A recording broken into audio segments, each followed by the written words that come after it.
தமிழகத்தில் இரு முக்கிய எதிர்க்கட்சிகளின் தலைவர்களான எடப்பாடி பழனிசாமி, அண்ணாமலை இடையேயான வார்த்தை மோதல் பேசுபொருளாகியுள்ளது. இருவரும் பேசியது என்ன, அதற்கு பிற தலைவர்கள் தெரிவித்த கருத்துக்கள் என்ன பார்க்கலாம். இங்க இருக்கின்ற பாரதிய ஜனதா கட்சி தலைவர் பொறுப்பேற்றதிலிருந்து இதுவரை தமிழ்நாட்டுக்கு மத்திய அரசிடம் எந்த ஒரு பெரிய திட்டத்தை கொண்டு வந்தாரா? எதையுமே கொண்டாடல. ஒரு பொது திட்டம் கூட கொண்டாடல. தேர்தல் நேரத்தில் பிரச்சாரத்தில் சொன்னார், கோயம்புத்தூர்ல பாரதிய ஜனதா மத்தியிலே ஆட்சி அமைந்தவுடனே 500 நாள்ல 100 திட்டத்தை கொண்டாடினார். இப்ப எத்தனை திட்டத்தை கொண்டு வந்திருக்கிறார்? பூரா பொய், பேச பூரா பொய். இன்னைக்கு மைக் கிடைச்சா போதும், எந்த அளவுக்கு பொய் பேசணுமோ அந்த அளவுக்கு பொய் பேசுகின்ற ஒருவர் தான் இன்னைக்கு பாரதிய ஜனதா கட்சியுடைய தலைவர். கூவத்தூர்ல நீங்க என்ன அநியாயம் பண்ணீங்க? இஎம்ஐ டெண்டர் சிஸ்டத்தில் கட்சியினுடைய முதலமைச்சரை தேர்ந்தெடுத்தீங்க. ஹையஸ்ட் பிட்டராக எடப்பாடி பழனிசாமி, மீடியம் பிட்டராக கொங்கு பகுதியில் இன்னொரு அமைச்சர், லோவஸ்ட் பிட்டராக தென் தமிழகத்தில் ஒரு அமைச்சர். என்ன பிட்டிங்க? எந்த எம்எல்ஏவுக்கு மாசம் மாசம் என்ன பணம் கொடுக்க வேண்டும் என்பதுதான் கூவத்தூர்ல அந்த பிட்டிங் முறை. அதன் பிறகு தவழ்ந்து காலில் விழுந்து பதவியை பிடித்த எடப்பாடி பழனிசாமி இந்த தன்மான மிக்க ஒரு விவசாயினுடைய மகனை பச்சையின்களே 10 ஆண்டு காலம் கையெழுத்து போட்டு ஒரு பைசா வாங்காத இந்த அண்ணாமலையை பற்றி சொல்வதற்கு எடப்பாடி பழனிசாமி என்கின்ற எந்த விதமான அதிகாரம் கிடையாது.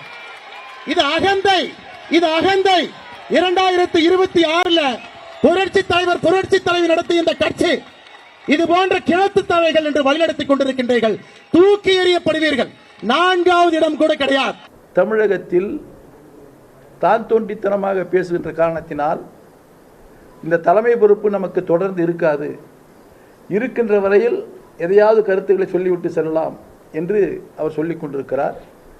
நிச்சயமாக தலைமை உணர்ந்து விரைவில் அவர் இந்த தலைமை பொறுப்பிலிருந்து வெளியேற்றுவார்கள் என்பதை தெரிவித்துக் கொள்கிறேன். அதற்காகத்தான் அவரை எப்படி வெளியேற்றுவது என்று பார்த்து ஏதோ லண்டனுக்கு படிப்பதற்கு செல்கிறேன் என்று சொல்லிக்கொண்டு இங்கே ஏமாற்றிக் கொண்டிருக்கிறார். ஆளுகிற கட்சியினுடைய மாநில தலைவர் எடப்பாடி பழனிசாமி அப்படி இல்லை. சாதாரண தொண்டனா ஒன்றிய செயலாளராகி, அப்புறம் சட்டமன்ற உறுப்பினராகி, அதுக்கப்புறம் அமைச்சராக இருந்து பல முறை இருந்து அப்படி வந்தவர். அவர் போய் டப்புன்னு தற்குறிலாம் பேசக்கூடாது. இங்க இருக்கிறவன்லே அவர் நல்ல புத்திசாலி தான். அவர்களுக்கு ஒரு பாணி இருக்கும், அது அவரோட பாணி என்று எடுத்துக்கொள்ள வேண்டியது, அவ்வளவுதான். என்னை பொறுத்த மட்டில் தலைவர்களுக்கு என்ன மரியாதை கொடுக்க வேண்டும் அது கொடுக்க வேண்டும் என்பது எனது.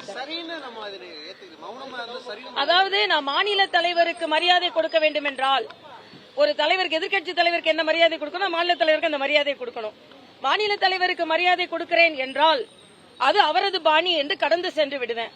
மற்ற தலைவர்களுக்கு மரியாதை கொடுக்க வேண்டும் என்றால் வார்த்தைகள் சற்று கடுமையாக இருக்க வேண்டாம் என்பது எனது கோரிக்கையாக இருக்க முடியும் என்பது எனது கருத்து.